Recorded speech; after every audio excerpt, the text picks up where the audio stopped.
Ok, aujourd'hui dans cette vidéo, je vais faire une petite... on va parler d'un livre, comme d'habitude chaque lundi dans les lectures du lundi, mais c'est un livre un petit peu particulier. Et donc je vais vous raconter l'histoire. Mais d'abord, bonjour, je suis Sébastien Lac, le marketeur français, et chaque lundi, je partage une pépite issue d'un des livres qui ont changé ma vie d'entrepreneur. Et ce sont des livres sur le marketing, le business, le développement d'entreprise. Aujourd'hui, pas du tout. Donc si vous cherchez un conseil qui est complètement issu d'un livre de business développement d'entreprise, partez avant de savoir de quoi je parle aujourd'hui. Mais sinon, restez jusqu'à la fin, ça va être intéressant. Donc, en fait, il y a quelques années, j'ai participé à un séminaire aux États-Unis et je suis brièvement intervenu sur scène pour aider une association caritative à faire une levée de fonds, récolter des fonds de la part de l'assistance. Et le fait en fait que j'ai partagé mon histoire et que j'ai aidé cette association caritative a fait qu'il y a beaucoup de gens qui sont venus me voir.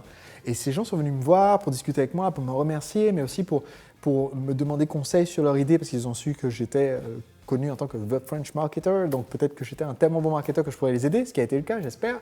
Et voilà, il y a des gens qui m'ont donné des cadeaux, il y a des gens qui m'ont parlé de leurs projets, j'ai pu les aider, etc. Et à un moment donné, il y a un homme afro-américain qui vient me voir, il avait à peu près la cinquantaine, les cheveux grisonnants, quelqu'un d'assez grand, et il me dit « Bonjour Sébastien, j'ai quelque chose pour toi. » Et là, il se met à chercher dans son sac, il a un énorme sac avec plein de choses, et bordel, il cherche, et il ne me parle pas, il cherche comme ça. Et donc, bon, au bout d'un moment, je suis là, il y a des gens qui veulent me parler et tout, je ne sais pas trop quoi dire, au moment où je vais pour me tourner vers lui pour lui dire bon, et il me fait et il continue de chercher. Donc, bon, ok, j'attends. Il cherche, il retourne les trucs, il tire, il y a une trousse, il y a un badge, il y a des stylos, il y a des trucs, il continue de chercher, il cherche. Et là, j'attends, 30 secondes plus tard, bon, il y a encore des gens qui veulent me parler, donc je me dis, bon, peut-être qu'on peut finir ça après, et comme ça je peux discuter avec les gens. Et non, il continue de chercher, genre. Au bout de 2 minutes, il finit par trouver quelque chose. Il me dit, voilà, c'est mon livre, c'est pour toi. Et son livre, c'est ça. Si vous ne comprenez pas l'anglais, c'est comment s'entraîner à faire pipi assis. Pourquoi est-ce que c'est important d'être assis pour faire pipi, avoir des toilettes propres? Parce que être debout pour faire pipi, ça crée des toilettes sales et qui sentent mauvais. Et je me dis, mais est-ce que c'est spécialement pour moi? Genre, et je regarde et c'est lui qui l'a écrit. Donc, il n'a pas écrit ce livre spécialement pour moi. Est-ce que je suis coupable de quelque chose? Peut-être que je n'ai pas fait attention, je suis allé aux toilettes. Qu'est-ce que c'est que cette histoire, quoi? Le mec, il m'interrompt dans un séminaire de marketing pour m'offrir son livre qui explique qu'il faut faire pipi assis. Alors, je vous avoue que je ne savais pas trop quoi en penser sur le moment. Et bon, du coup, je l'ai remercié quand même, il m'a mis son livre et tout, bon, voilà.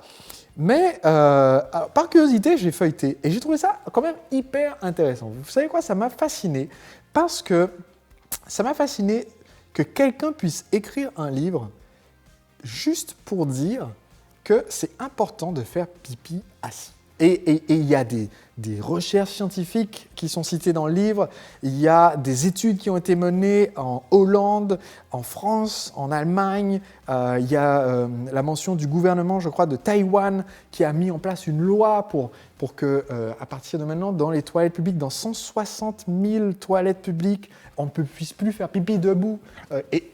Mais c'est incroyable, il a fait des recherches, il s'est renseigné pour écrire ce livre, pour véhiculer son message.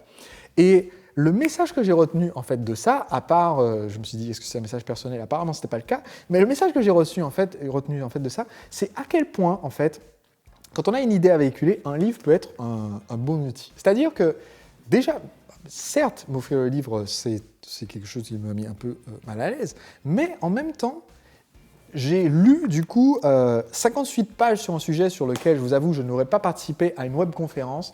Je n'aurais pas surfé sur YouTube pour aller lire sur le sujet. Je suppose qu'il y a sûrement un public, peut-être les dames qui en ont marre que leur mari en mette partout et qui sont intéressés par le sujet et qui regardent sur YouTube. J'en sais rien. Hein. Mais ça m'a fasciné qu'en fait, en écrivant un livre bien écrit et en me l'offrant, même si c'était complètement hors sujet, et on réussit à me faire lire 60 pages sur le sujet, et qu'il y a des gens en fait, qui sont suffisamment passionnés sur le sujet. Quand on me dit « mais Sébastien, je ne sais pas s'il y a un livre sur ma thématique, ça va intéresser des gens ». Parce que j'enseigne dans ma formation Séduire le client, qui est une formation en stratégie marketing, que si vous prenez vos idées et que vous les condensez, que vous en faites un guide, que vous devenez l'auteur d'un guide, que ce soit un guide PDF ou un vrai bouquin imprimé, papier, à partir de ce moment-là, vous avez une expertise reconnue sur le sujet et que ça peut vous ouvrir des portes. Des fois, on me dit, mais oui, mais Sébastien, est-ce qu'il y a vraiment des gens qui vont lire un livre sur tel sujet parce que mon sujet d'expertise, c'est assez précis.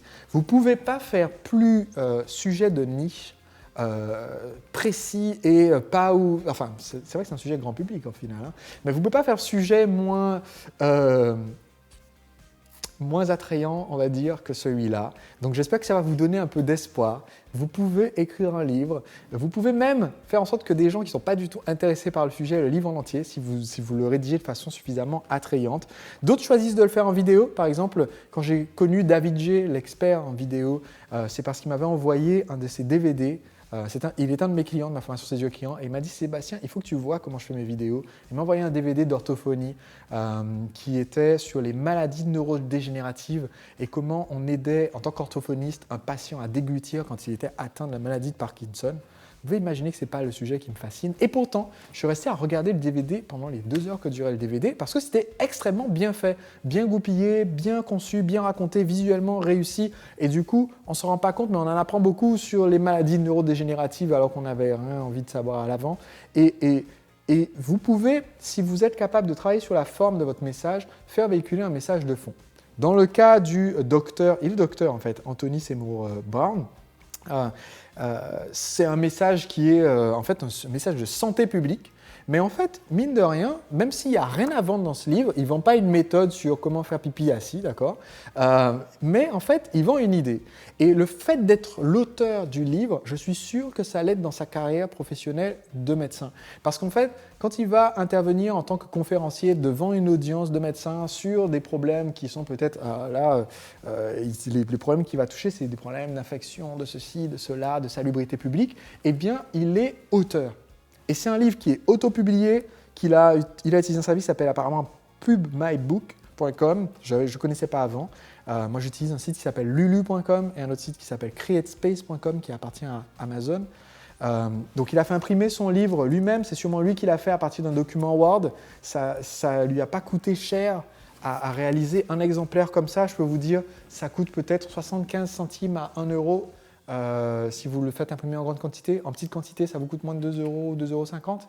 Et ça lui permet de faire passer son message et d'être un auteur. Si aujourd'hui, vous avez besoin de faire passer un message à votre audience, vous pouvez écrire un livre, ça sera sûrement sur des sujets qui sera plus facile à communiquer que celui-là, et vous pouvez faire passer votre message beaucoup plus facilement que quand vous essayez directement de vendre votre produit. Donc voilà, c'était mon message pour la vidéo d'aujourd'hui. Promis, lundi prochain à 19 h dans les lectures du lundi, ça sera à nouveau au sujet d'un livre d'entrepreneuriat, d'accord? On va revenir sur des sujets un peu moins médicaux. Et donc, je vous envoie cette vidéo lundi prochain à 19 h. Pour ça, il vous suffit de vous abonner, cliquez simplement sur le lien qui se trouve juste en dessous de cette vidéo et on se retrouve lundi. Ciao, ciao. Mais sinon, ça vaut le coup d'apprendre l'anglais rien que pour lire ce livre qui est The E-Myth, un livre écrit par Michael Germer. Et le E dans E-Myth, ça ne veut pas dire Internet comme dans email,